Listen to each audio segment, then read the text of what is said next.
그래서 오늘은 다스리는 은사에 대해서 여러분들과 함께 또 나눠보도록 하겠습니다.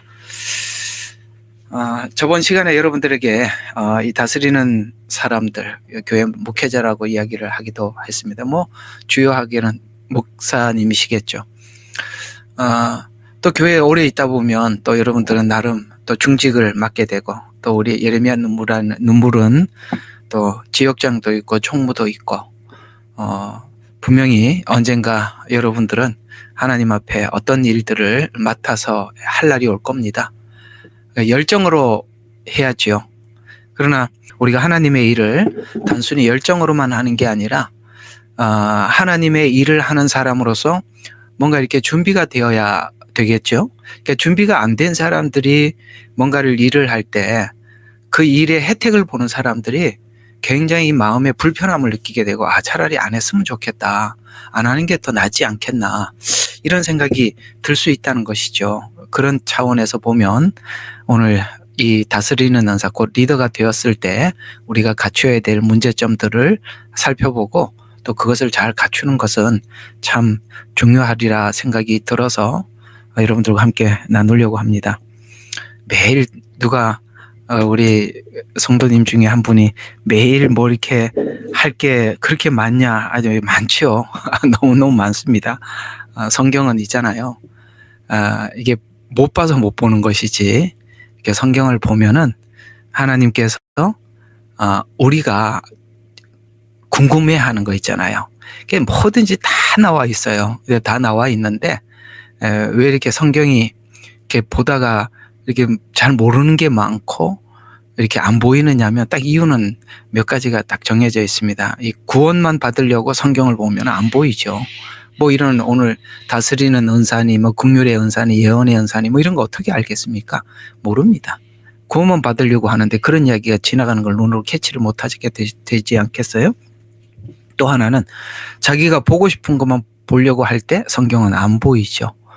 여러 가지가 좀 성경이 안 보이는 부류가 있습니다만, 우리가 신앙생활을 하다 보면 크고 작게 하나님 앞에 이건 또 뭐지, 저거는 뭘까, 이런 궁금한 사안들이 많이 지나갈 겁니다. 그런 이야기들을 성경은요, 낱낱이 빠지지 않고 다 하고 있다는 사실입니다. 이제 그렇게 하다 보면 또 볼 게 많고 우리가 함께 서로 할 게 많으니까 언제 혹시 자원이 떨어지나 이런 걱정은 하지 마시고, 할 게 아주 너무 많습니다. 그러니까 걱정하지 마시고 열심히 참여하시면 되겠습니다. 자, 저번 주에 이제 3가지 했고, 오늘은 4번째로 이 리더 중에 하나님이 부르신 리더, 이렇게 목사님, 그 가장 크게는 목사님이라고 볼 수 있겠죠. 목회자로 부른다는 것은 하나님께서 교회 지도자로 세웠으니까 리더가 아니겠습니까? 근데 문제는 어떤 사람들이 이렇게 오작동을 하게 되느냐, 이게 도리어 안 하는 게 낫겠다라는 생각이 드는 이런 경우는 누구냐면은 하나님이 부르지 않는 사람들이 하나님의 일을 맡아 하는 겁니다. 이게 참 무서운 거거든요. 그러니까 이걸 보고 우리는 사명의식이다, 소명의식이다 하는데, 이전에 신학교는 그다지 그 문교부에서 깊게 터치를 하지 않았었어요. 이전에는. 왜냐하면 이거는 종교적인 문제이기 때문에 국가에서 그렇게까지 손을 안 댔습니다. 왜냐하면 교회는 교회 일을 스스로 알아서 해라. 왜? 그만큼 교회에 대해서 자율성을 부여했고, 또 교회가 하는 일들이 사회에 선한 일들을 많이 해왔기 때문에 교회가 하는 일들에 대해서 국가가 그다지 간섭하지 않았습니다. 그런데 어느 날부터 이 교회를 이렇게 파괴시키기 위해서 들어갔던 정책 중에 하나가, 제가 알기로는 김영삼 씨가 대통령을 할 때부터 이 한국교회 신학교가 특히 망가진 걸로 제가 알고 있습니다. 군대에 있는 군종병들은 일반적으로 옛날에는 대부분이 기독교인들만 군종병을 할 수 있었습니다. 근데 이제 김영삼이가 이제 대통령이 되면서, 야, 그렇게 군종병이 기독교만 아니라 불교, 천주교에도 공평하게 해라, 그러는 바람에 기독교 군종병들이 많이 사라지게 되었고요. 또 교회를 지을 때도 주변에 항의가 들어오지 않도록 여기는 교회를 짓겠다고 교회 부지라고 이렇게 팻말을 써서 붙여놓게 하고, 거기서 이의가 주변에 있는 사람들로 하여금 이의가 들어오지 않으면 교회를 짓게 그렇게 했었습니다. 그러다 보니까 교회 개체수가 많이 줄어들게 되었죠. 또 신학교를 원래는 신학교는 문공부에서 주관을 했습니다. 문공부에서 주관을 할 때는 그 교회면은 그 신학교는 그저 교단에서만 주관했거든요. 문공부에서 관리하면 그렇게 되게 돼요. 그러니까 거기 입학을 하는 사람이든지 그런 사람들은 교회에서 알아서 했지 뭐 국가에서 어떤 레벨을 이런 기준을 세워 주질 않았었어요. 그러다가 김영삼이가 대통령이 되면서부터 이걸 이제 교육부에다가 편입을 시키는 바람에 예를 들어서 수능 점수 뭐 이런 걸로 실력으로 이제 들어가게 돼요. 그러니까 실력은 그러니까 우리가 학력고사는 성적이 낮은데 소명이 있는 사람들, 사명이 있고 소명이 있는 사람들은 신학교를 못 가요. 왜냐하면은 점수가 안 나오니까. 그러면 점수가 나온 사람들만 학교를 가다 보니까 이 사람들은 소명이나 사명의식 상관없이 그냥 실력이 되면 가는 거거든요. 우리 요즘 법관들 중에 보면 양심이 안 돼 있는 사람들이 너무 많지 않습니까? 실력이 있어서 법관은 됐는데 양심은 없어요. 그러니까 교회 목회자들이 신학교에서 그런 사람들이 들어가기 시작한 거죠. 그러니까 진짜 순수하게 소명의식을 가진 사람들 가지를 못해요. 근데 이제 또 우리 또 국민들 정서는 어떠냐. 유명하고 좋은 신학교를 나와야만이 유능한 목사라고 생각을 하고 저기 유학까지 갔다 온 사람들을 담임 목사로 청빙을 하다 보니까 그 사람이 인품이나 소명 이런 거 상관없어요. 실력, 오직, 학력 이런 걸 가지고 신학교나 대형 교회에서 담임목으로 청빙을 하다 보니까 여러분 우리가 확인되지 않고 검증되지 않는 분들이 많이 리더로 세워지는 바람에 지금 현재 교회가 이렇게 무너진 겁니다.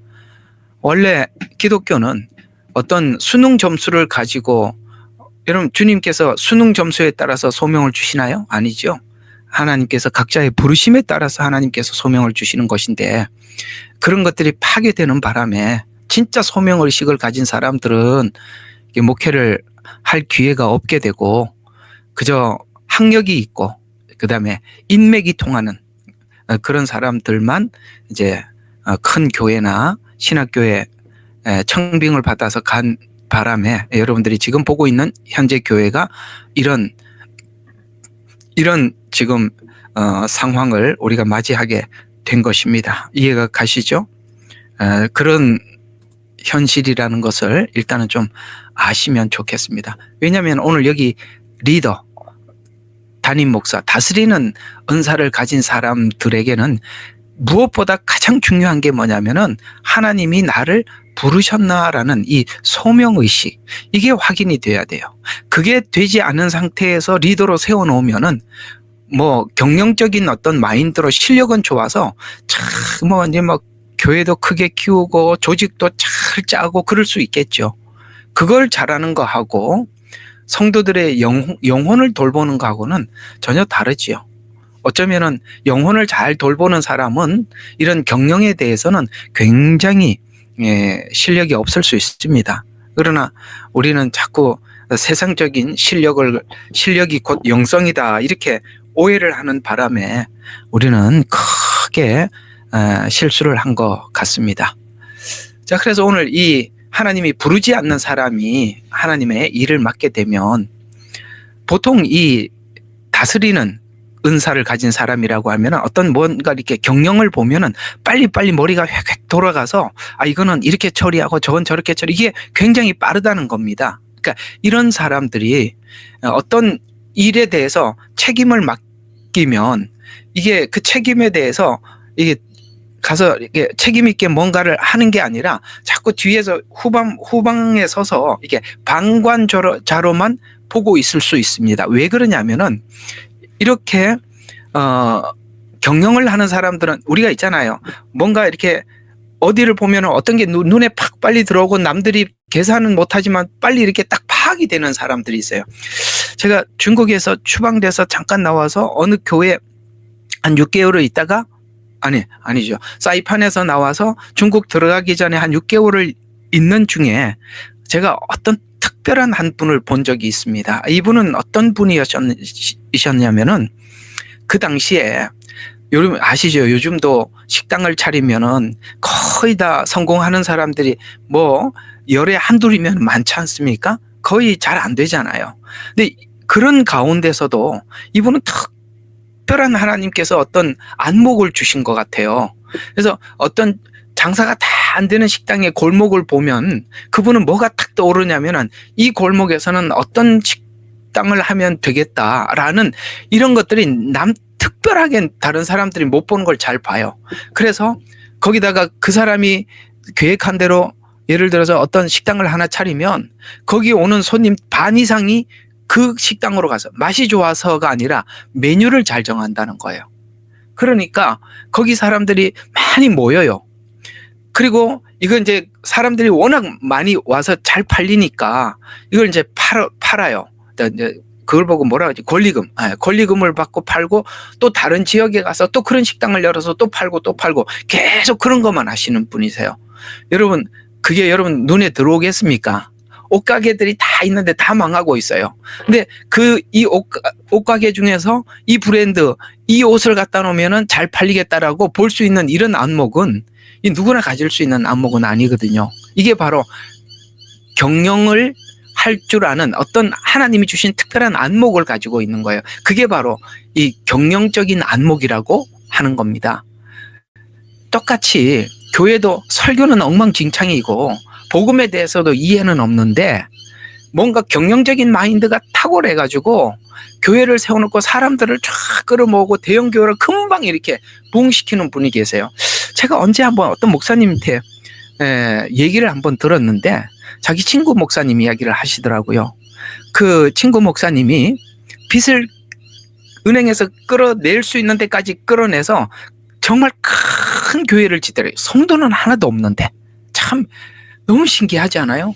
성도는 아무도 없는데 교회를 크게 짓고 그 다음에 옆에다가 무슨 어린이집인가? 그걸 크게 짓고 멀리 해가지고 그 동네에 있는 어린이들을 전부 다 데리고 오게 해야 하고 거기 있는 그 어린이들의 학부형들을 다 교회로 데리고 와서 꽉꽉 채우더라는 거예요. 그 큰 교회를 채우더라는 거예요. 근데 그분은 이런 경영적인 마인드는 탁월해요. 근데 뭐가 없어요? 복음이 없죠. 바로 이 문제를 지금 제가 지적하고 있는 것입니다. 어떤 사람은 이런 부분들에 머리가 너무 잘 돌아가요. 약간 경영적인 마인드로 장사를 하는 사람이나 경영적인 마인드로 교회를 하는 사람들이나 이런 것들이 굉장히 빠르게는 돌아가지만 문제는 이 사람들에게 만약에 소명의식이 없다면 경영적인 마인드는 탁월한데 소명적인 의식이 없다면 교회가 원래 목적하고자 한 영혼 구원에 대한 이 일은 할 수 없게 되겠죠. 바로 이것이 문제가 될 수 있다는 것입니다. 모르겠습니다. 여러분들도 혹시 지금껏 살아오시다가 그런 사람들을 본 적이 있는지 없는지는 저는 잘 모르겠습니다만 오늘 혹시나 제 이야기를 듣고 여러분이 지난날 이런 형태의 사람들을 본 적이 있었다면 한번 오늘 생각을 하고 대입을 시켜 보시고 여러분 자신에게도 크든 작든 하나님께서 어떤 일을 맡겨주셨을 때 우리가 소명의식이 뚜렷하지 않는 상태에서 하나님 앞에 부름을 받고 그 사역을 진행하기 시작한다면 우리도 이런 문제가 생길 수 있겠구나라는 이런 생각들을 여러분들이 함께 해주시면 좋겠습니다. 자, 그래서 소명의식이 없는 사람이 사명을 감당하게 되면 다른 사람들과 협력이 불가능한 것으로 열매가 나타난다. 왜? 그 사람은 경영적인 마인드를 가지고. 근데 그걸 함께 협력하려고 하는 사람들은 이곳에 교회라고 세워놨기 때문에 사람들이 와서 교회가 하는 일, 영혼 구원, 그 다음에 또 들어온 영혼들을 성숙해 하고 그들의 영혼들을 살찌우게 하고 이런 생각으로 교회에 헌신을 하려고 하지 않겠어요? 그런데 최고 리더가 경영적인 마인드를 가지고 있고 그 다음에 중간 리더들은 교회에서 목적하고 있는 영혼을 구원하고 영혼을 살찌게 하는 성숙해 하려고 하는 그런 마인드를 가지고 이 일을 하려고 하면은 두 사람은 계속 충돌할 수밖에 없죠. 왜냐하면 한쪽은 경영적인 마인드를 가지고 있는데 권리를 가지고 있고, 그다음에 성도들은 권리는 없는데 영혼을 돌보려고 하는 마음을 가지고 있으면 두 사람이 어떻게 마음이 일치가 되겠어요? 끊임없이 충돌할 수밖에 없겠죠. 바로 이 문제가 걸리게 된다는 것입니다. 어떻습니까? 제 이야기 들으면서 혹시나 여러분들이 이런 일을 겪어본 적이 있으신가요? 아니면은 간접적으로라도 이런 부목사님들이나 혹은 여러분들이 주변에 있는 어떤 전도사님들이나 이런 어려웠던 일들을 호소한 이야기를 혹시 들어본 적이 있으신가요? 바로 소명의식이 없어서 서로 간에 충돌하고 있는 현상인 것입니다. 바로 이런 일이 생길 수 있다는 것입니다. 그래서 소명의식이 없는 사람이 사명을 감당하면은 바로 다른 사람들과, 다른 사람이라고 말하는 것은 하나님 앞에 부름을 받은 사람들과 협력이 불가능하다는 것입니다. 교회 사역의 특성상 세상 방식으로는 경영을 하는 것을 용납하기 어렵기 때문에 서로 협력이 불가능합니다. 하나님의 사역은 하나님의 뜻에 맞는 것인지 확인하고 그다음에 그 일을 맡은 사람이 영적으로, 예를 들어서 기도의 영적인 지원도 받아야 하고, 더 나아가서 성도들이 성숙해서 하나님 앞에 더 관계가 깊어지는 이런 선한 열매를 맺는 것인데, 영적 지원을 받지 못하면 하나님의 뜻과 상관없는 결과를 얻게 돼요. 부흥은 하고 사람들은 그러니까 부흥은 하고 사람들은 모일 수는 있어도, 하나님의 뜻과 상관없는 그런 교회가 될 수 있다는 것입니다. 그래서 세상 방식으로 경영하느니 차라리 하지 않는 것이 훨씬 더 유익합니다. 그런 소명의식이 없고 사명의식이 없는 사람이 뭔가를 하는 것은 차라리 정말 안 하는 게 훨씬 낫거든요. 그러니까 사명이란 하나님께서 나를 부르셨다는 거예요. 하나님이 나를 부르셨다는 거예요. 소명은 어떤 일, 무슨 일, 이 일을 위해서 부르셨다는 거예요. 그러니까 소명과 사명은 이런 겁니다. 모세를 하나님이 부르시죠. 야, 하나님께서 세우시고 그다음에 내 백성들을 애굽에서 이끌어내라 라고, 하나님 내가 너를 보내마, 내가 너를 보내겠다, 이게 사명의식이에요. 무엇을 위해서 보냈느냐? 내 백성을 애굽 땅에서 이끌어내기 위해서 보냈다. 이게 소명인데 구체적으로 뭘 하라고? 그러니까 하나님의 일을 하는 사람들은 하나님이 나를 부르셨다. 사람이 야 당신 목회하시오 어디 기도원에 가보니까 어떤 기도하는 분이 당신 하나님이 부르셨습니다. 그런 얘기를 들을 수는 있지만 본인이 확인을 해야 돼요. 본인이. 남이 가라 그래서 신학교를 가는 곳이 아닙니다. 신학교는. 그래서 본인이 거기에 사명의식이 있어야 되고, 또 무엇을 위해서 부르셨나, 뭘 하라고 부르셨나, 선교사로 부르셨는지, 목회자로 부르셨는지, 신학교 교수로 부르셨는지, 아니면 주일학교 교사로 불렀는지, 그런 하나님께서 부르신 그 포지션, 내가 있어야 될 곳이 어딘지를 그걸 필연적으로 알고 시작을 해야 된다는 것입니다. 좀 더 알기를 원하는 것은 하나님께서 내가 이 소명을 감당하기 위해서 어떤 도구를 주셨는지, 예를 들어서 어떤 사람은 긍휼의 은사를 줘서 사람들에게, 어려운 사람들을 찾아가서 어려운 사람들과 함께, 우리 저기 영등포나 아니면은 저기 서울역 같은 데 가면은 꼭 그런 사람들, 어려운 사람들 도와주는 사람이, 이거 이제 다음번에 할 긍휼의 은사입니다. 그 하나님 그렇게 부를 수도 있어요. 또 어떤 사람 저같이 가르치는 은사, 이런 걸 통해서 사람들에게 가르치라고, 그러니까 그 자기에게 준 무기가 뭔지 이런 것도 알고 하나님 앞에 충성을 하면 그거보다 더 좋은 것은 없겠죠. 그러니까 이런 것을 모르고 하나님 앞에 쉽게 그냥 하나님의 일을 하겠다고 찾아오기 시작하면 그게 문제가 될 수 있다는 것입니다. 자, 그래서 오늘 여기 이런 리더들에 대해서 하나님께서 이렇게 권면하고 있습니다. 우리 금방 읽었던 12장 8절을 보세요. 이렇게 이야기합니다. 지도하는 자는, 이제 다른 말로 이제 다스리는 자는, 또 다른 말로 리더는 근면하래요. 그러니까 부지런하라는 것입니다. 이게 어떤 측면에서 부지런하라 그랬냐면은 분별도 해야 되고, 그 다음에 기도도 해야 하고, 그 다음에 가서 다스리기도 해야 되고, 얼마나 바쁘겠어요. 이게 이렇게 바쁘다는 것이죠. 부지런하게 해라. 왜 부지런함이 있느냐? 여러분, 이게 리더는 부지런하지 않으면 리더가 말을 해야 움직이잖아요. 그러니까 리더가 말을 하지 않으면 올스톱이 되잖아요. 정말 리더는 부지런해야 되는 것입니다. 저는 지금 이렇게 교회를 하고 있습니다만, 지난날에는 제가 학교를 운영을 했었는데, 학교를 운영해 보면 이 말이 굉장히 와닿아요. 얼마나 바쁜지 몰라요. 계속 계획을 짜야 합니다. 하루 계획, 한 달 계획, 1년 계획. 계속 계획을 짜서 계속 내려보내야 합니다. 그래야만이 그 계획대로 운영이 되니까. 왜 그게 다스리는 자는 부지런함으로라는 표현을 했는지, 여러분, 부지런하지 않는 사람들은 어떤 리더도 하면 안 되는 것입니다. 그게 리더가 스톱을 해버리면 모든 것이 올스톱이 되기 때문에 그런 것입니다. 자, 그 다음 번, 다스리는 은사를 가진 사람들, 리더는 그 다음에 어떤 사람들에게 너무 많은 일을 맡기는 일의 것에 의해 문제가 생길 수 있습니다. 자, 이게 무슨 말이냐면, 이 리더는 뭔가 이렇게 일을 보면 전반적인 계획을 처음부터 끝까지 쫙 그려볼 수 있어요. 세울 수 있기 때문에, 다 그려볼 수 있기 때문에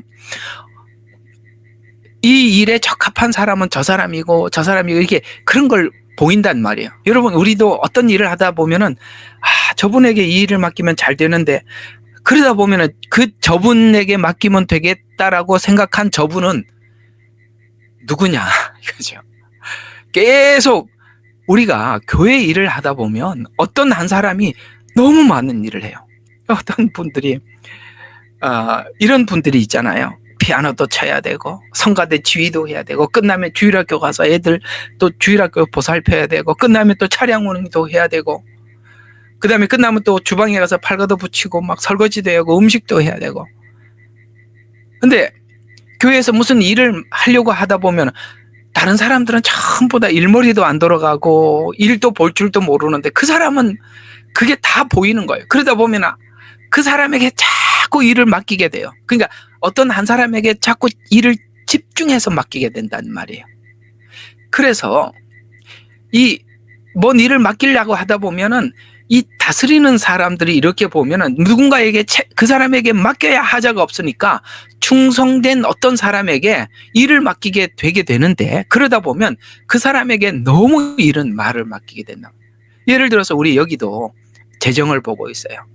근데 가서 뭔 일을 좀 맡기려고 하니까 누가 이렇게 그 맡길 만한 사람이 있어. 또 그 재정 보고 있는 사람에게 또 주방 일을 또 맡겨요.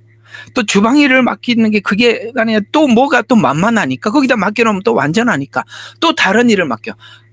이제 우리 속된 말로 참 죽어나는 거죠. 이 일도 해야지, 저 일도 해야지. 눈에 또 보이는 거는 많고. 그러니까 이럴 수 있다는 것입니다. 그렇다면 그 많은 일들을 맡게 될 때 이 사람이 충성된 자는 맞지만 이게 하나님 앞에 소명이나 사명이 아니라 짐으로 여길 수 있게 된다는 거예요. 참 이것도 조심해야 되는 부분이거든요. 우리가 어떤 일을 맡길 때 그 사람이 충성되다고 해서 맡기다 보면 자꾸 그 사람에게 맡기게 돼요. 그래서 누군가가 이 일을 좀 맡아주세요 하거나, 또 어떤 문제가, 또 일을 하는 사람들은 그렇습니다. 이게 일이 보이면 이게 보이잖아요. 이 엄마들은 다 보이고 애들은 하나도 안 보이듯이 교회 일을 하는 사람은 일이 다 보여요. 보이다 보니까 어떤 일이냐면, 이게 사람들이 이 일을 해결할 만한 사람은 없고 내가 해야지 하는 마음으로 무조건 뛰어들게 돼요. 그러면 이게 이제 어떤 문제가 생기느냐면, 이것이 진짜 하나님이 원한 일인지 아니면 내가 답답해서 성급하게 뛰어든 일인지, 이게 지금 하나님이 원해서 하는 건지, 내가 내 성격 때문에 이 일을 하는 것인지 확신하지 못하는 경우가 생긴다는 것입니다. 그래서 결과적으로 하나님이 기뻐하는 계획이 아닌 사람의 요청이나 즉흥적인 열심으로 일을 떠맡을 때 어려움과 갈등이 생길 수가 있다는 것입니다. 그래서 우리가 꼭 알아야 될 것이 뭐냐면은, 우리가 마음에 감정이 욱하는 마음으로 말을 하거나, 어떤 일을 하거나 하나님의 사역에 뛰어들 때 나중에는 문제가 된다는 걸 아셔야 돼요.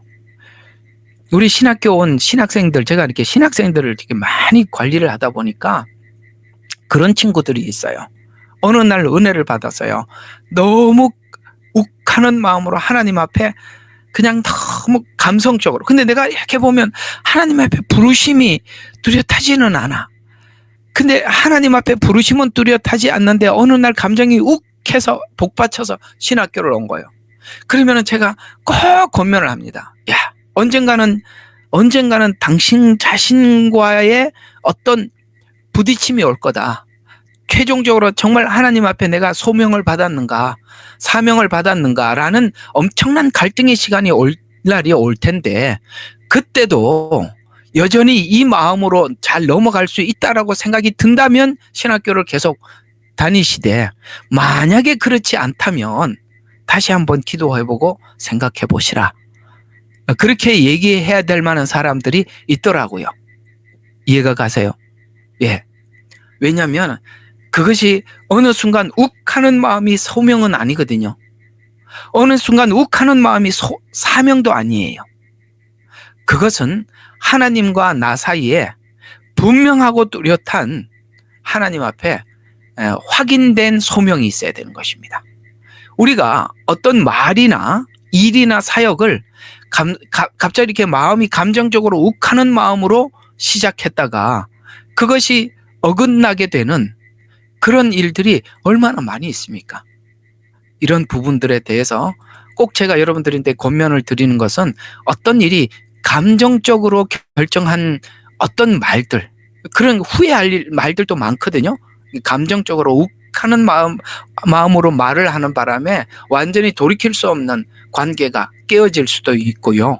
그 다음에 어떤 일을 할 때도 그렇게 감정적으로 하지 마시오. 감정적으로 되더라도 하나님 앞에 확인을 하고 하시면 나중에 문제가 생기지 않습니다. 바로 이런 부분에 대해서 우리는 정말 주의해야만 한다는 것입니다. 그러면 리더로서 내가 어떤 일을 맡아야 할지 말아야 할지를 어떻게 분별할 수 있느냐.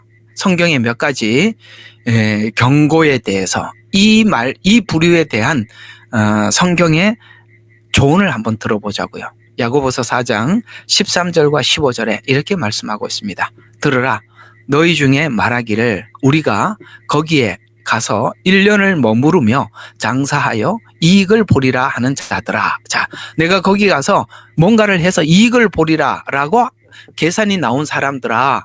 자, 이렇게 이야기합니다. 너희가 잠깐 보이다 없어지는 안개니라. 너희가 도리어 말하기를 주의 뜻이면 우리가 살기도 하고 이것이나 저것을 하리라 하였거늘. 이게 무슨 말입니까? 하나님의 뜻을 묻지 않고 행하면 그 계획이 헛될 수 있음에 대해서 경고하는데, 왜냐하면 우리가 이걸 잊어서는 안 되는 것입니다. 우리는 인간이 가지고 있는 한계를 인정하고 하나님의 도움 없이는 그 일을 완수할 수 없어요. 왜냐하면 우리는 잠깐 보이다가 없어지는 안개라는 걸 기억해라. 너희들의 유한함, 인간의 한계, 하나님이 부르지 않는 일을 하다 보면 중간에 하다가 말 수 있다는 것을 꼭 기억해라. 이렇게 우리에게 말씀하고 있는 것입니다. 그렇습니다. 인간은 큰 계획을 가지고 출발을 하지만 그것이 하나님이 허락하셔야만이 되지요. 그리고 하나님이 허락하시더라도 내가 해야 될 일이 전부가 아니라 내가 여기까지 하고 다음에 어떤 사람이 또 이어와서 또 다음이 또 어떤 사람을 통해서 내 일을 하도록 위임할 수도 있다는 걸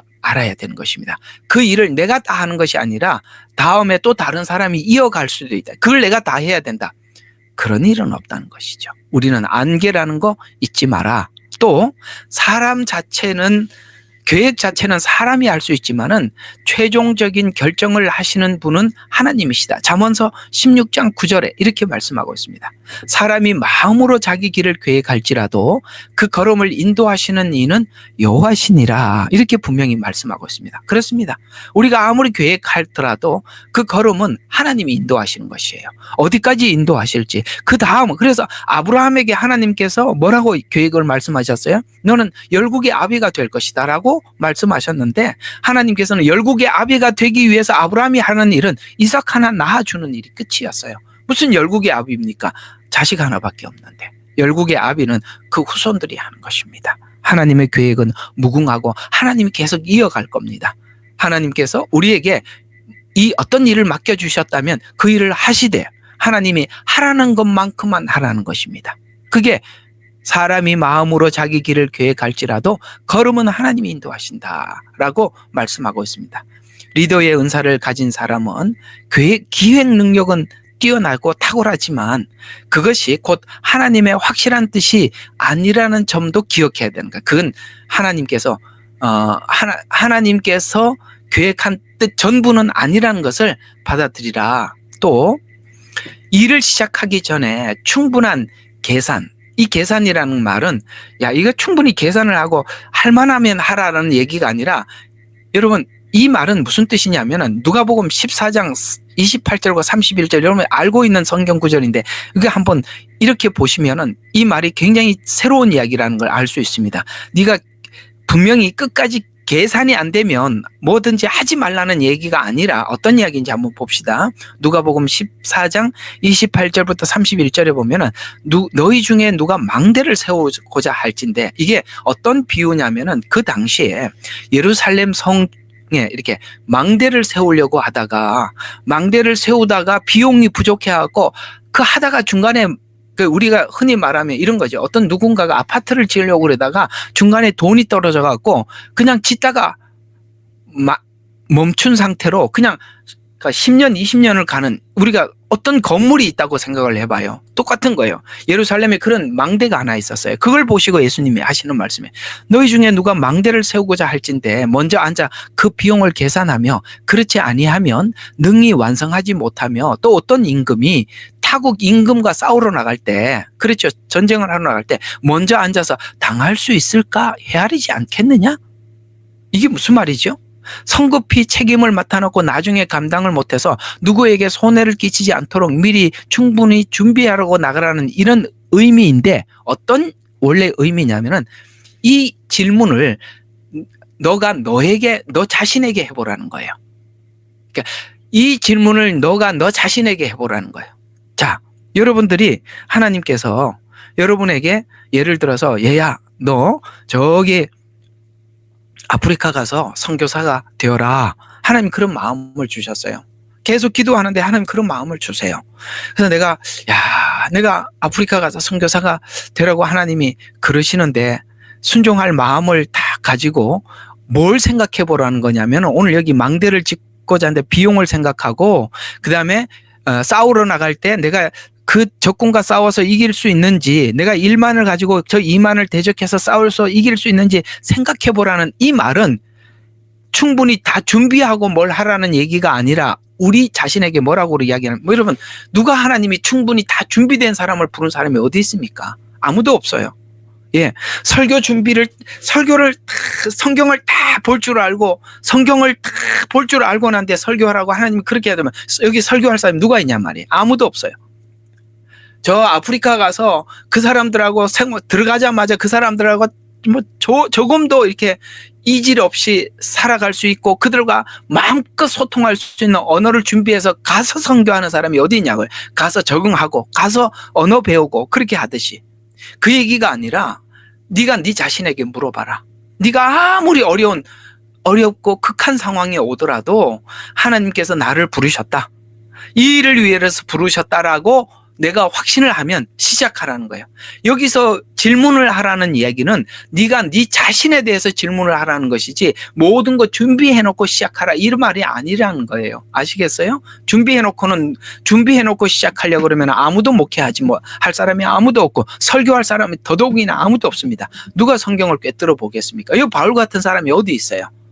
아무도 없습니다. 이 말은 하나님께서 너의 부르심에 대해서 네 자신이 의심하지 않느냐.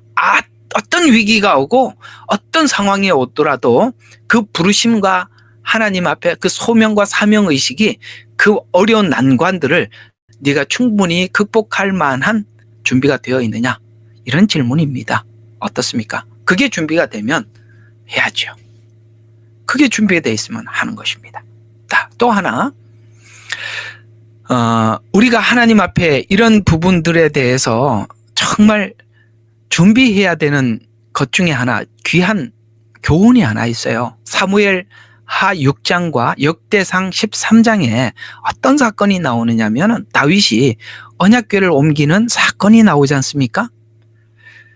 여러분, 이 다윗이 하나님의 언약궤가 저 밖에 있고 나는 궁에 있도다. 그래서 하나님의 언약궤를 이 궁으로 가지고 오려는, 이게 선한 계획이죠. 그게 하나님 앞에 얼마나 순수하고 선한 마음이세요.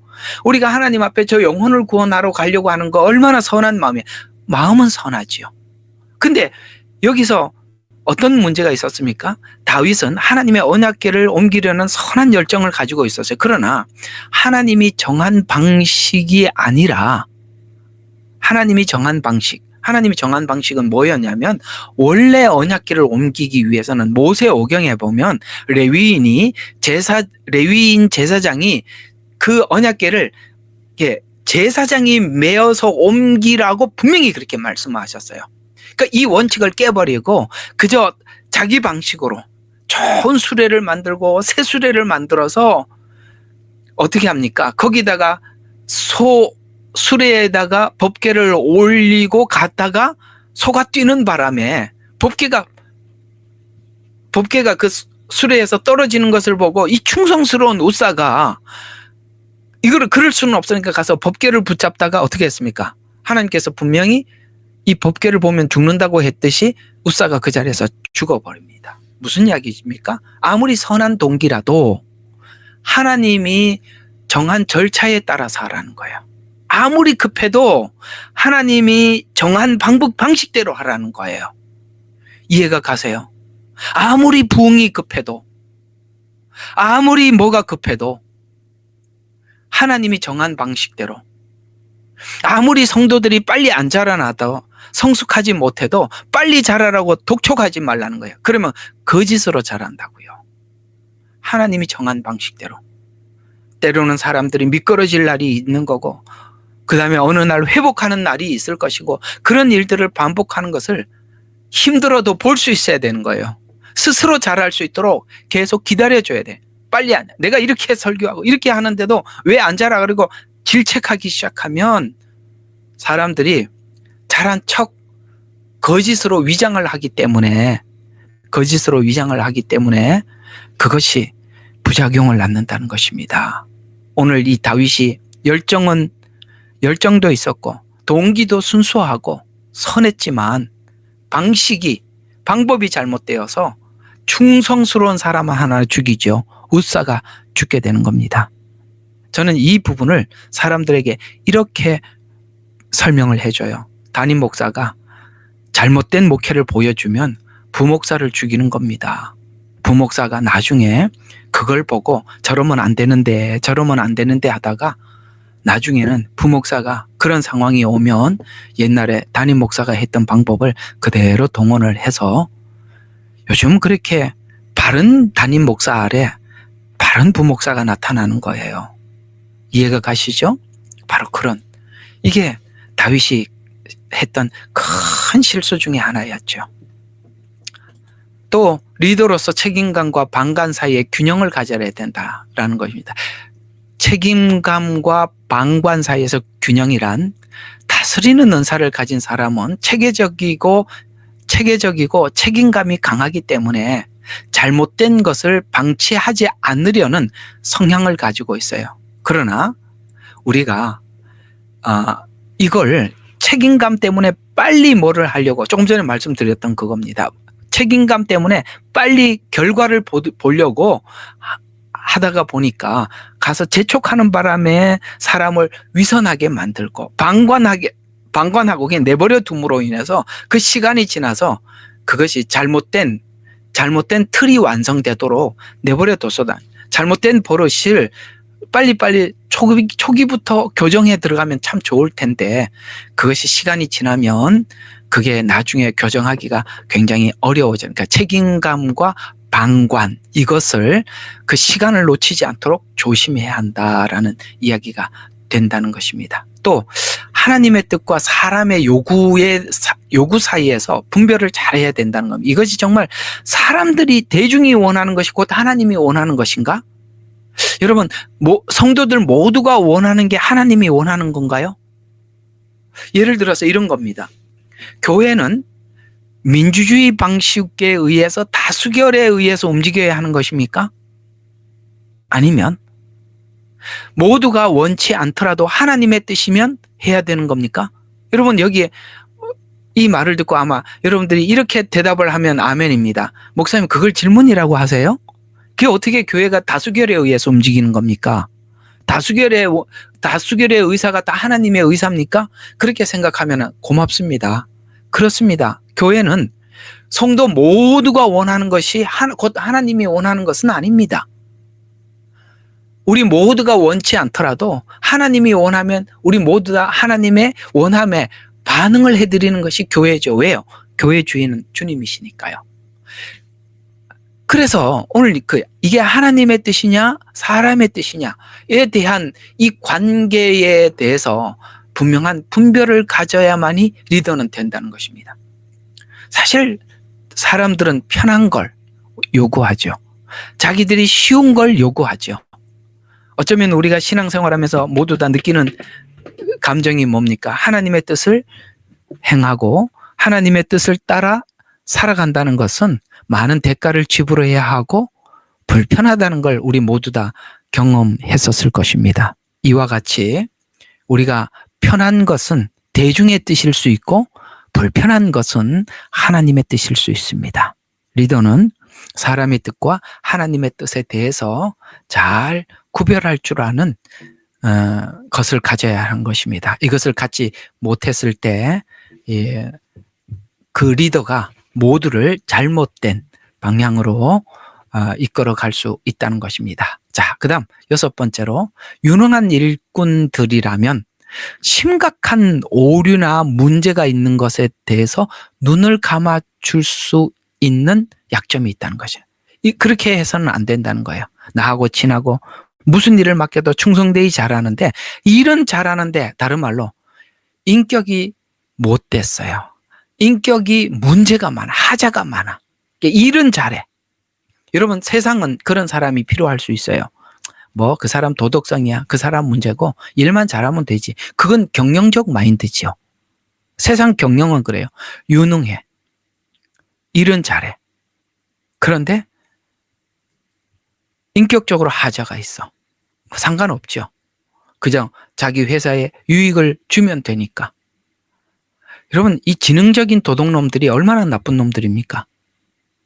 그 사람이 예를 들어서 판사가 되고 그 사람이 어떤 아주 중요한 리더가 되고 그렇게 돼 있다고 한번 생각을 해보십시오. 참 세상이 이게 참 문제 중에 하나인데요. 그 사람의 인격을 가늠할 길이 없어요. 우리가 면접 짧은 시간에 그 사람의 인격을 어떻게 다 찾아낼 수 있겠습니까? 그 사람의 순간적인 재치는 찾아낼 수는 있어도 그 사람이 인격적으로 완성이 돼 있느냐 안 돼 있느냐 이건 우리가 알 길이 없잖아요. 근데 우리가 이제 어떤 일을 하다 보면 유능한 사람들 중에 심각한 결함이 있는데도 그걸 눈 감아줘야만이 할 수밖에 없는, 눈 감아줄 수밖에 없는 그런 상황이 올 수도 있다는 것이죠. 그래서 리더하는 자들은 목적한 계획이 완성되도록 하기 위해서는 모든 사람의 노력을 조화롭게 하는 것인데 계획한 일을 완성하기 위해서 어떤 유용한 사람에게는 성격적인 결함을 눈 감아주게 됩니다. 즉 목적에 치우쳐 목적에만 문제가 없다면 눈을 감아주려고 하는 경향이 있습니다. 그러면 교회는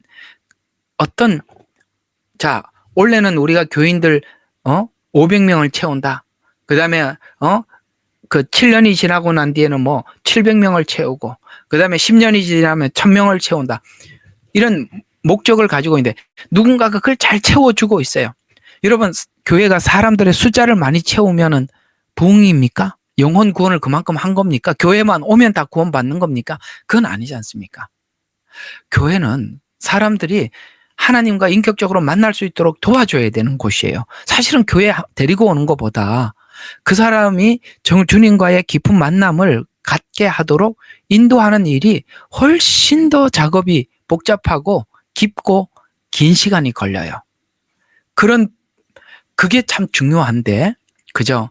내가 원하는 어떤 숫자, 사람이 숫자가 늘어나고 재정이 늘어나고 이런데 이렇게 그 목적에만 꽂히게 되면 우리 인격적인 이런 부분들이 전부 다 하자가 생긴다는 것입니다.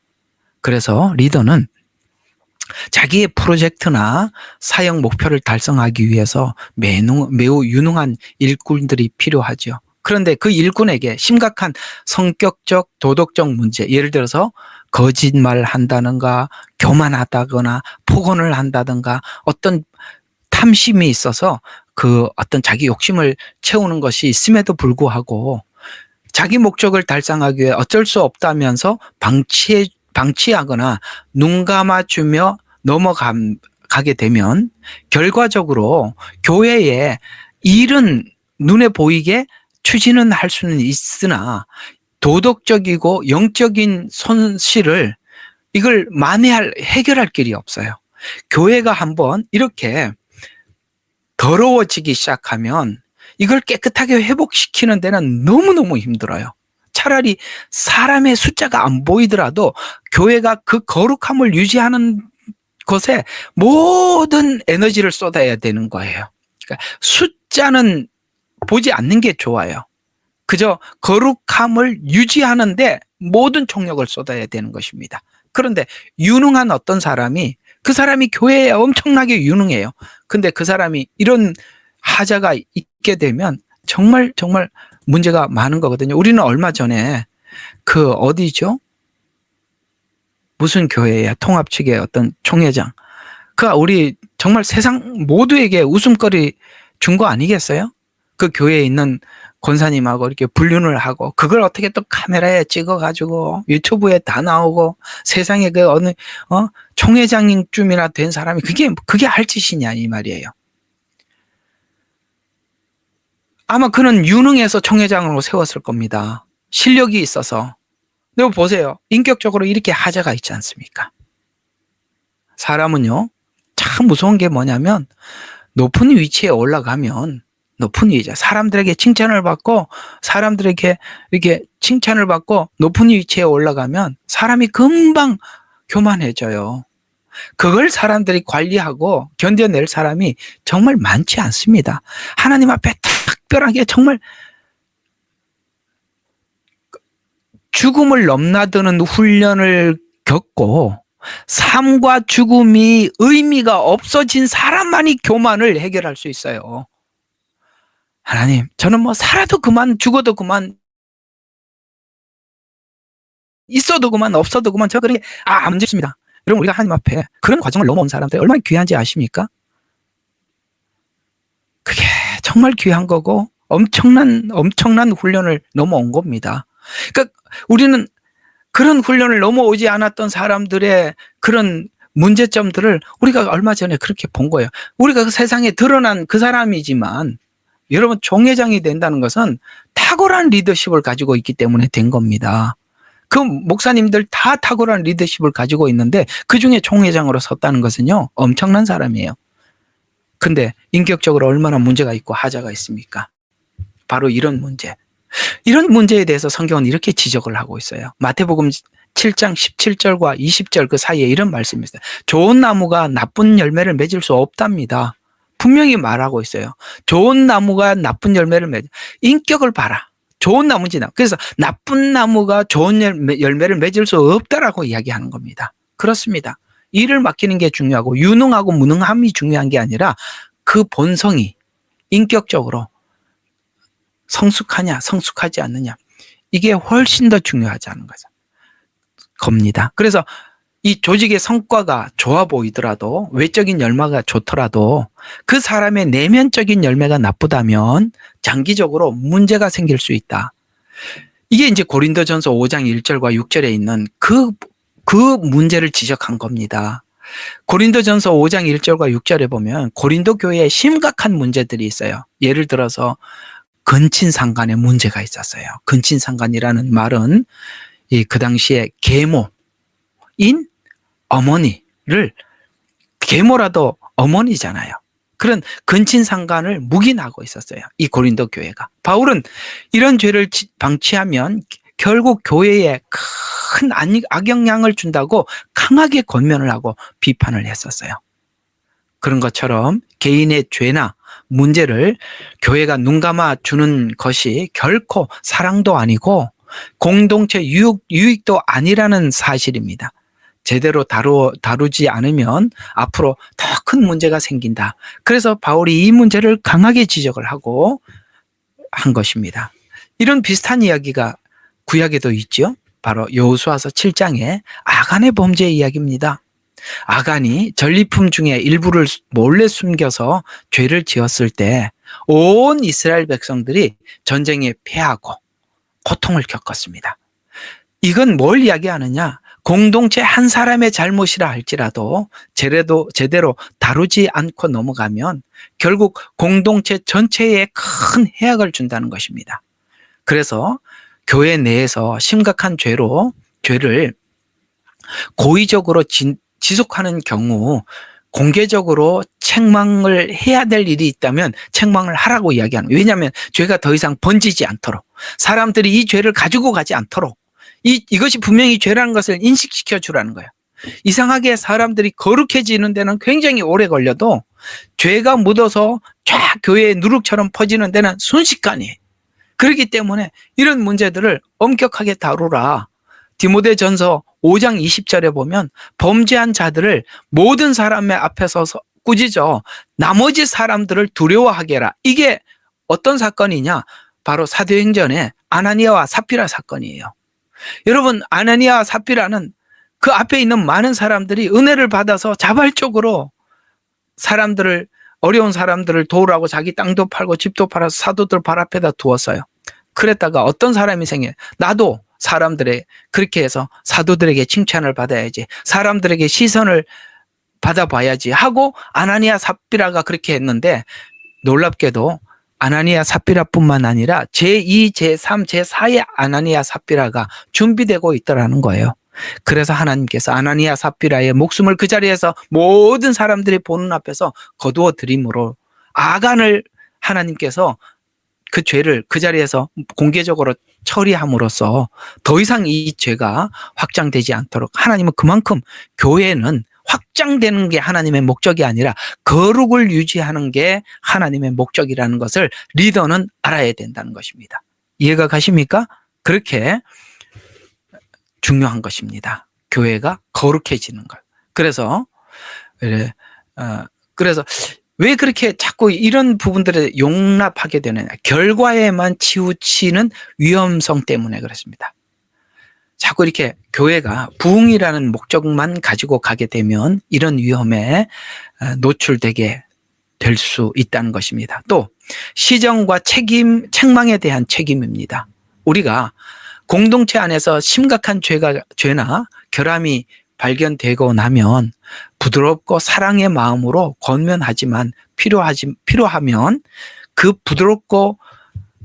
부드러운 마음을 훨씬 넘어서서 엄중하게도 책망하라라고 말씀하고 있습니다. 그렇습니다. 어느 때는 부드럽게 권면해야 될 날도 있지만 엄중하게 책망해야 될 시간도 있어야 하기 때문에 그렇습니다. 또 단호함과 사랑, 이 두 가지의 균형을 잘 가지라는 것입니다. 어느 때는 단호하게 이야기를 해야 되지만 어느 때는 기다려줘야 되는 거예요. 어쩌면 우리가 기다리는 시간이 길고 단호하게 말을 해야 되는 시간이 올 수도 있는 것입니다. 왜? 심각하게 어떤 반복적인 죄를 저지르고 어떤 다른 목적을 가지고 있는 사람들에 대해서는 분명하게 그가 잘못된 목적을 가지고 있다고 사람들에게 공개적으로 표현을 해줘야 되는 거예요. 우리 교회에도 살다 보면 그런 분들이 오실 때가 있어요. 우리 예레미야 눈물도 그랬고 저희 교회도 꼭 다른 목적을 가지고 끝까지 그래요. 그럴 때는 모든 사람들이 보는 앞에서 당신의 그런 목적과 생각과 행동은 잘못됐노라고 지적을 할 수 있어야 되는 것입니다.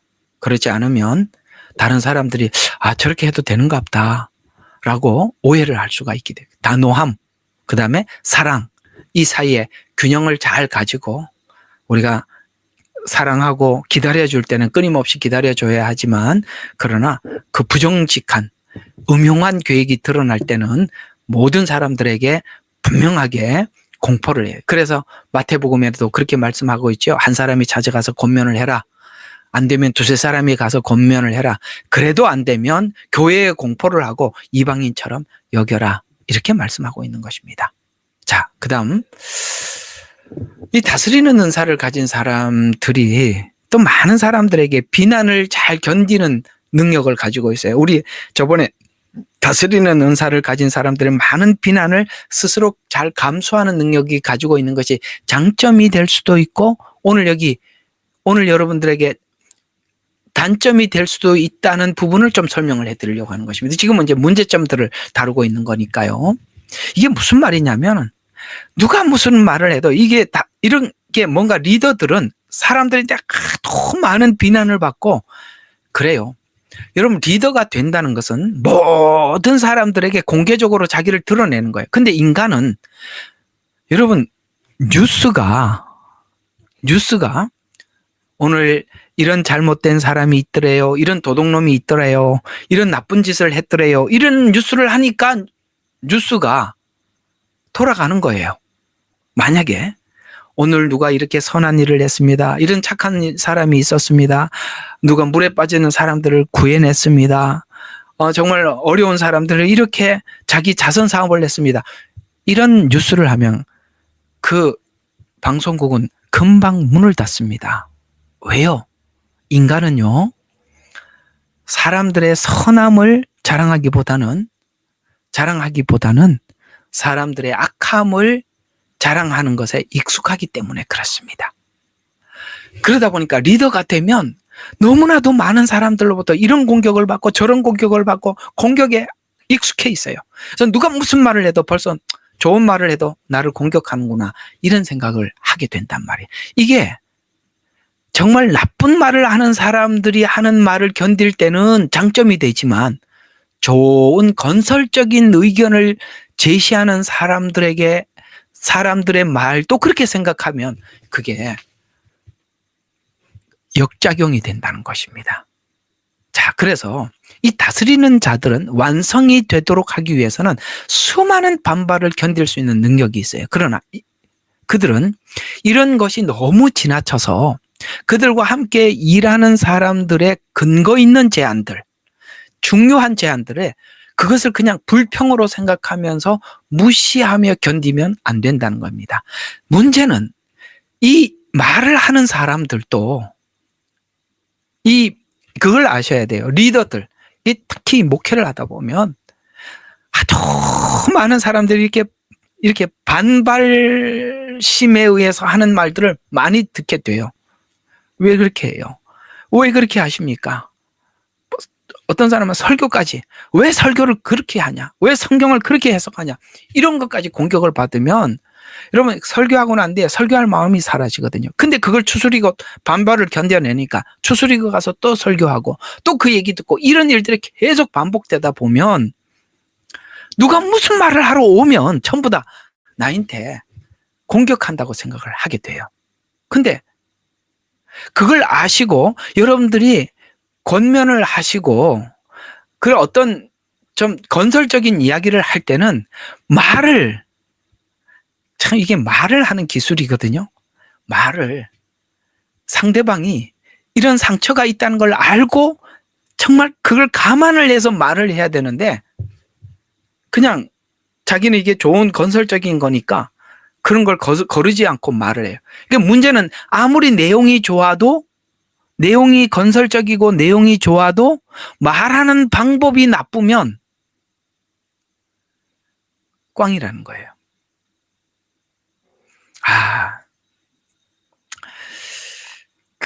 제가 겪었던 어떤 체험 중에 하나인데, 그러니까 평상시에 그냥 좀 이렇게 좀 불만이 있어요. 저희 이제 지금 다 나가신 분들입니다. 안 계시니까 하는 이야기인데, 그러니까 어느 날 제게 찾아와서 이렇게 말씀하시는 거예요. 목사님, 언제 시간이 되세요? 그래서 무슨 요일 날 시간이 된다니까 저희들이 한번 식사 한번 대접하겠습니다. 그래서 이제 저는 속으로 그런 생각이, 이 사람 생전에 그런 말 안 하다가 이거 웬일로 식사를 대접하시나. 그때 마침 또 사모님 또 한국 가 계셔서 몇 분이 오셔서 같이 오신다기에 그래 알겠습니다 하고 밥을 먹는데 내가 취하는 줄 알았습니다. 세상에 밥을 먹으면서 목사님 이거는 왜 그런데요? 저거는 왜 그런데요? 제가 참다 지금 이게 밥 먹자는 거예요. 내가 그냥 그거 먹고 체하는 줄 알았습니다. 누가 이렇게 밥 먹자 그러면 이제 겁이 나요. 또 밥 먹자 그러놓고 또 앉아서 또 그 얘기. 아니 밥을 먹으라면 밥이나 먹고 그냥 헤어지면 얼마나 좋아? 에? 밥 한 그릇 사주고 그게 뭐 하는 거예요? 그러지 말라는 거예요. 그게 말하는 방법이, 물론 그들이 하는 말 속에 건설적인 게 많이 있어요. 제가 들어야 될 이야기가 많아요. 많지만 방법이 잘못됐다는 거예요. 여러분, 우리가 어떤 제안을 하더라도, 큰 제안이라도 그걸 작게 만들어서 그냥 그 상대방이 인지할 정도만 작게 던져주는 것도, 듣는 사람은요 큰 제안으로 받아들일 능력이 있어요. 다스리는 은사는 이분이 작은 말을 해도 그 말을 얼마나 어렵게, 얼마나 이렇게 잘 정돈해서 한마디 해주는지, 단어 하나를 던져줘도 알아듣는단 말이에요. 그런 걸 너무 몰라. 지혜롭게 제안하는 방법을 모른다는 거예요. 왜? 그걸 아셔야 돼요. 리더들은 상처가 많습니다. 그런 걸 알고 한다면 서로가 얼마나 좋겠어요. 그리고 리더들도 그런 이야기를 들을 필요가 있잖아요. 다 잘하는 게 아니잖아요. 근데 들을 필요가 있는데 이런 상처와 잘못된 방법으로 제안하는 것 때문에 아무런 시너지가, 효과가 나타나지 않는 거예요. 좁혀지지 않는 거예요. 그걸 좁힐 수 있는 서로 간의 지혜가 필요하다. 참 이런 거 배우는 것도 유익하지요? 참 귀하지 않습니까? 이런 잔잔한 것에 실력이 없으니까 해도 전부 다 해봐야 전부 다 서로 오해만 남는 거예요. 그래서 우리가 이런 것부터 잔잔하게 실력을 쌓아가자라는 겁니다. 자, 아까 이제 말씀드린 거 좀 더 여러분들에게 말씀을 드리면, 교회나 조직을 이끌어 나가는데 오늘 이 느헤미야를 중심으로 다스리는 은사를 우리가 배우고 있어요. 그래서 이 리더인 느헤미야가 그런 것 같이, 그는 참 반발과 비판을 잘 견디면서 앞으로 나갑니다. 그런데 이러한 끈기와 결단력이 지나쳐서 정당한 의견이나 근거 있는 제안을 모두 반발로 치부해서 무시해 버릴 수도 있다는 거. 이것이 리더가 가져야 될, 또 조심해야 될 부분이라는 것입니다. 이는 공동체 안에 있는 건설적인 피드백이나 새로운 아이디어를 막아버릴 수 있고, 결국 리더십의 독단과 소통이 단절되는 것으로 이어질 수도 있어요. 그러니까 이런 것이 상처가 많은 분들은 누구 이야기도 안 들으려고 그래요. 혹시나 여러분 주변에도 그런 사람이 있다면 그래서 그렇구나 하고 배워두시고, 여러분들도 다른 사람에게 상처가 많으면 이럴 수도 있다는 것도 기억해 두셔야 돼요. 조심하셔야 되는 거예요. 그럼 우리가 수준 있는 사람이 되려면 어떻게 해야 되느냐? 제안도 수준 있게 하라는 거예요. 리더는요, 모든 일들을 다 관찰하고 있기 때문에 누군가가 잠깐만 언급을 하고 이렇게 살짝만 얘기해 줘도요, 바로 알아차려요. 근데 굳이 자기 속 시원하게 하려고 하고 싶은 얘기 딱 다 꺼내놓고 하거든요. 싸움밖에 안 되는 거예요. 부부도 마찬가지예요. 남편이 가정의 리더 맞잖아요. 그러니까 아내가 어떤 돕는 배필로 무슨 제안을 할 때 당신이 왜 그랬어? 이렇게 들어오면요, 아무리 좋은 제안도 아무 소용이 없는 거예요. 그걸 지혜롭게 할 줄 알아야 되는 거예요. 알아들으셨죠? 이것이 가정에도 필요하고 교회도 필요하고 여러분 주변에 있는 모든 사람들에게. 그래서 그렇게 찾아오는 사람들은, 그렇게 와서 제안을 하는 사람은요, 그걸 굉장히 고맙게 생각을 해요. 왜냐하면 내 마음에 상처가 되지 않게 하려고 이렇게 많이 숙고하고 한마디 하는구나. 거기에 많은 의미를 부여하고 생각을 하게 됩니다. 리더는 다 알아차려요. 무슨 말을 해도 이 사람이 왜 그렇게 하는지.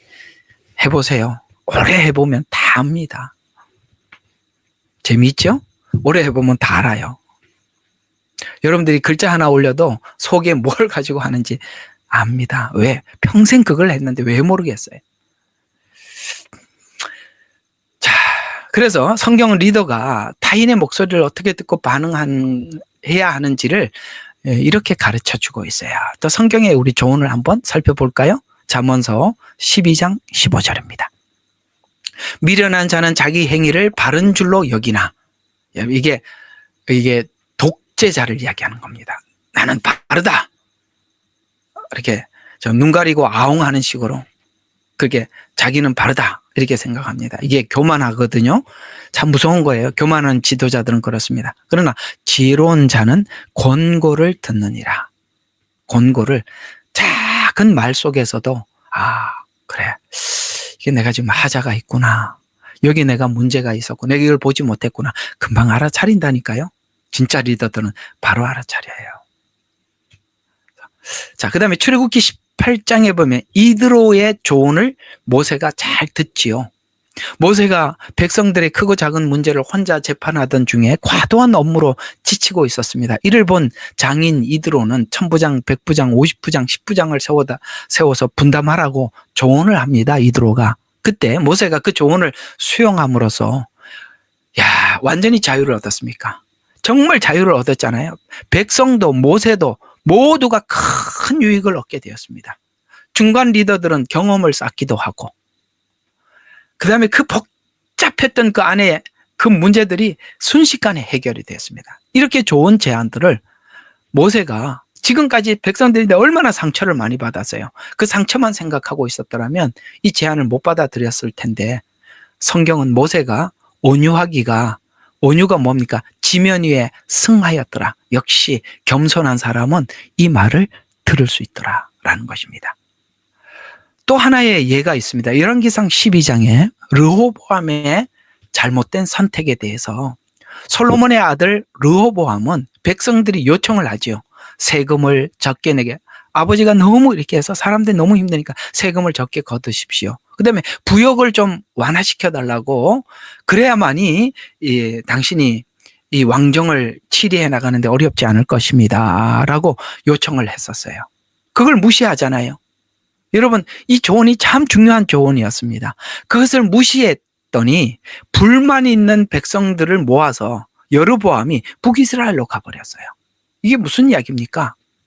바로 리더가 올바른 조언을 무시하고 자기의 기득권, 자기 권위만 주장하게 되면 공동체가 큰 손실을 보는. 아까 모세와 르호보암은 둘이 전혀 다르잖아요.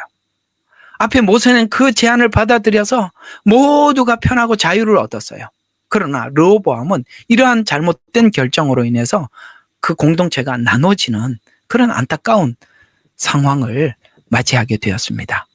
그래서 이 듣는 게 너무 중요하다고 이야기를 하고 있거든요. 야고보서 1장 19절에 보면 내 사랑하는 형제들아 너희가 알지니 사람마다 듣기는 속히 해라. 말하기는 더디하고 분내기도 더디해라. 빨리 하는 건 뭐 하라고요? 듣는 거. 근데 네 반응은 늦게 하라는 거예요. 우리는 반대죠. 급한 우리 대한민국. 뭐가 빨라요? 분내고 말하기가 빠르지 듣는 걸 못한단 말이에요. 들어야 돼요. 그리고 끝까지 들어야 돼요. 듣다 보면 여러분들이 아는 말을 할 수 있어요. 그래도 멈추지 말고 다 들어줘야 돼요. 이 훈련이 필요해요. 그럴 때 여러분과 제가 갖추어져 간다는 것을 꼭 기억해야 합니다. 그래서 리더는 바로 듣는 일을 잘해라. 또 교만이 아닌 겸손한 마음은 타인의 의견을 귀하게 여깁니다. 빌립보서 2장 3절과 4절에 무슨 일이라든지 다툼이나 허영으로 하지 말고 이건 뭡니까? 경쟁적으로 하면 못 듣습니다. 타인의 권면을 듣지 못합니다. 그래서 오직 겸손한 마음으로 각각 자기보다 남을 낮게 여기고 이것만 가지고 가더라도 리더는 평생 훌륭한 리더가 될 수 있어요. 다른 사람을 나보다 낮게 여기는 마음. 이것만 가지고 살면 평생을 리더의 자리에서 끝까지 사람들에게 존경받는 리더로 살아가게 될 수 있는 것입니다. 그래서 우리가 반발을 이겨내는 결단력과 의견을 무시하는 경계 사이에서 이 리더의 결단력은 중요합니다. 자칫 시시때때로 요동치면 목적을 달성하기가 어렵습니다. 그래서 그것을 꿋꿋하게 지키는 힘도 필요하지만 정당한 비판, 그 다음에 사소한 반발을 구분하는 지혜가 필요합니다. 이게 반발인지 지혜를 주는 피드백인지 그걸 구별하는 것은 그 지혜가 참 필요하다. 그래서 성경에 보면 이 열왕기상 3장 9절에 보면 하나님께 기도하죠. 듣는 마음을 주사. 솔로몬이 하나님께서 정말 기뻐했던 것이 바로 듣는 마음을 달라고 하나님 앞에 기도했던 거. 그걸 하나님이 그렇게 기뻐했던 겁니다. 여러분, 듣는 사람은 겸손한 사람이요. 들을 줄 아는 사람은 낮아진 사람이거든요. 여러분, 우리 르호보암의 문제처럼 우리가 독단이 불러오는 문제에 대해서 여러분들과 충분히 의견을 나누었습니다. 자, 마지막으로 8번째입니다. 적당한 설명을 해주지 못하거나 일하는 사람들을 칭찬해주지 못하는 것에 의해서 일하는 사람들은 일을 할 때 그들의 작업이 최종적인 목적에 의해 어떻게 이바지하고 있는지를 배우는 것에 적당한 칭찬과 격려를 받는 것에 의해서 사역자들에게 칭찬과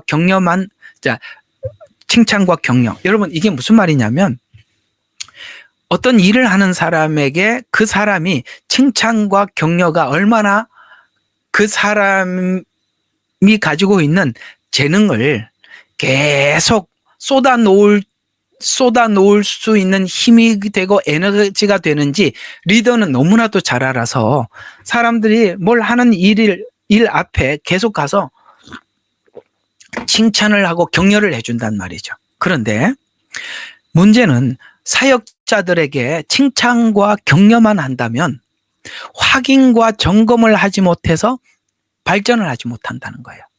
사람들이 잘하는 일들에 대해서 칭찬을 해줘야 될 때가 있어요. 그때가 언제냐면 그 일에 대해서 지쳐 있을 때는 칭찬과 격려가 필요해요. 맞습니다. 그러나 문제는 칭찬과 격려를만 계속 하다 보면 어떤 일들에 대해서 다시 점검을 해야 하고 확인을 해야 하고 보완을 해야 되는 일들을 하지 못하게 된다는 것입니다. 회사는 문제가 뭐냐면 칭찬과 격려는 거의 없고 맨날 확인과 점검을 하죠. 그래서 못한 것만 맨날 듣다가 돌아와요. 그러니까 이게 맨날 분발해야지라고 생각은 하지 그러니까 회사에 대한 회사를 사랑하는 마음이 없어요. 왜냐하면 맨날 잘못한 것만 듣고 더 보완해야 될 것만 듣기 때문에 그렇습니다. 그러나 우리가 교회에 사람들을 일을 시키다 보면은 자꾸 이렇게 칭찬하고 격려를 해주면서 자꾸 일을 시키게 되는데 이게 약점이 뭐냐면 뭔가 문제점들을 확인하고 점검해야 될 시간이 필요한데 그걸 못하게 만들더라는 거예요. 우리가 누군가에게 계속 칭찬만 듣다 보면 자기 문제를 보지 못해요. 그래서 자기가 잘하는 줄 알게 돼요. 나중에 혹시나 조금이라도 책망을 하거나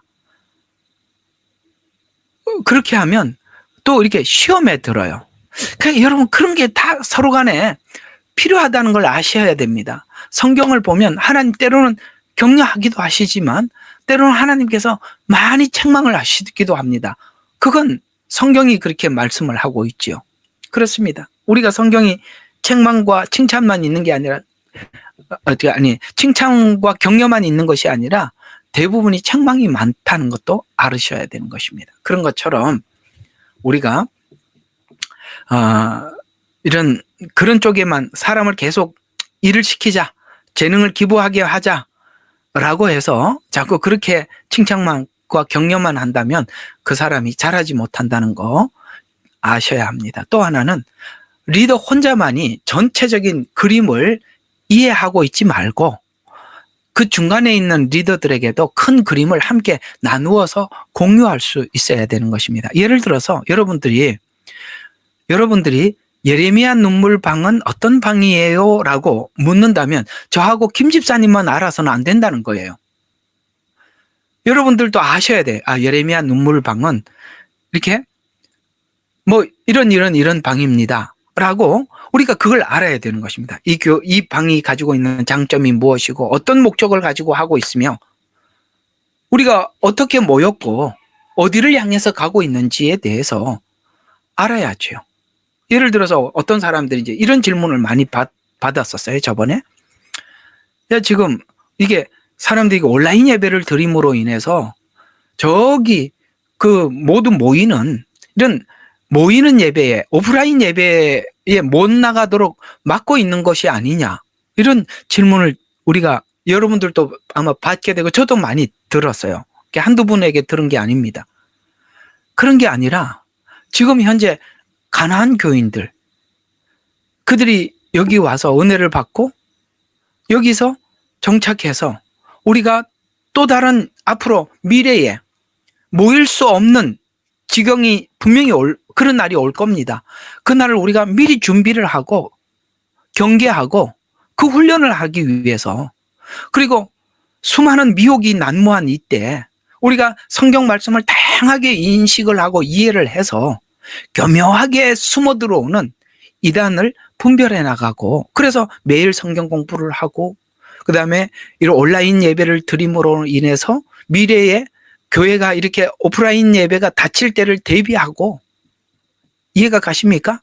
이런 것들을, 이런 전체 그림을 저와 김 집사님만 아는 게 아니라 여러분 모두도 공유할 수 있도록, 그래서 전체가 가지고 있는 큰 그림을 함께 나누어 줌으로 인해서 공유할 수 있도록 설명해 줘라.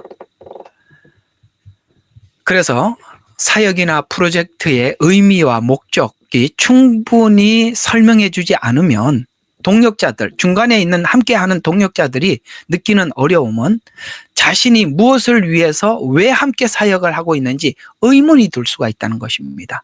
그래서 여러분, 여기 있는 지역장이나 총무나 지킴이나 이제 새로 들어오는 모든 사람들에게 우리 이 교회가 왜 세워졌는지, 무엇을 위해서 하는지에 대해서 여러분들이 제가 설명하는 것만큼이나 설명해 줄 수 있을 때 그 공동체가 중요하다는 걸 서로 인식하게 되고 그 공동체가 유지해 나갈 수 있다는 것입니다. 자,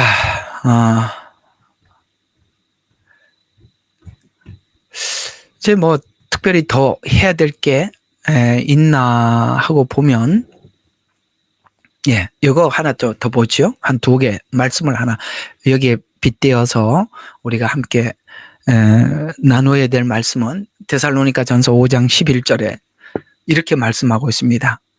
교회 안에 성도들은 서로 격려와 건설적인 권면을 통해서 우리가 나누어지고 세워진다. 자, 데살로니가전서 5장 11절에 그러므로 피차 권면하고, 자, 피차 권면하라요. 그러니까 리더만 그렇게 하는 게 아니라 서로가 권면하고 또 서로 세워주기를 너희가 하는 것 같이 하라, 이렇게 말씀하고 있습니다. 수직적인 리더십뿐만 아니라 서로 간에, 그러니까 회사는 그렇죠. 수직적인 리더십이죠. 회장이 사장이 그 다음에 거기 있는 부장이 뭐 이렇게 하여튼 이렇게 쭉 수직적으로 체계가 그렇게 했죠. 왜냐하면 빨리 그 어떤 명령이 저 밑에까지 빨리 도달을 해야 하고, 그리고 빨리 움직여야 되니까 그렇게 수직적이죠. 그러나 교회는 우리가 수평적이 되어서 서로 세워주기를 다하고, 그 다음에 리더십뿐만 아니라 모두가 함께 공유하도록 그렇게 만들어져 있어야 한다. 빌립보서 1장 3절과 5절에 보면 이 빌립보 교회들에게 감사를 바울이 표현을 하면서 동력에 대해서 구체적으로 칭찬을 하는데 이렇게 말합니다.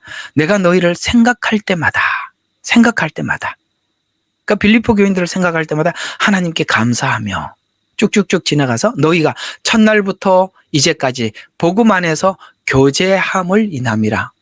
놀랍죠? 이 빌립보 교회가 바울이 이제 마지막 사역을 할 그 시간까지 바울과 함께 늘 공유했다는 거예요.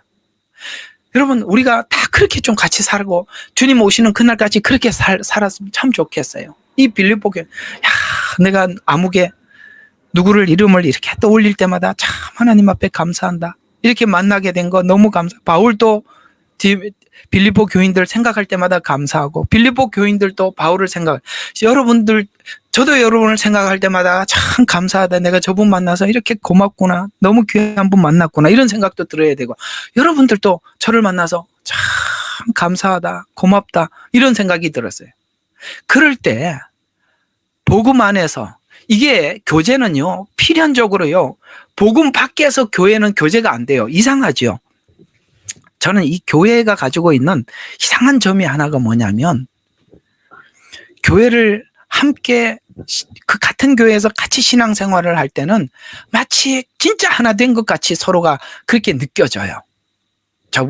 저분도 교회에 대해서 진짜 진심 어린 마음을 가지고 있고, 정말 내 교인이구나, 내 가족이구나, 이렇게 챙기게 돼요.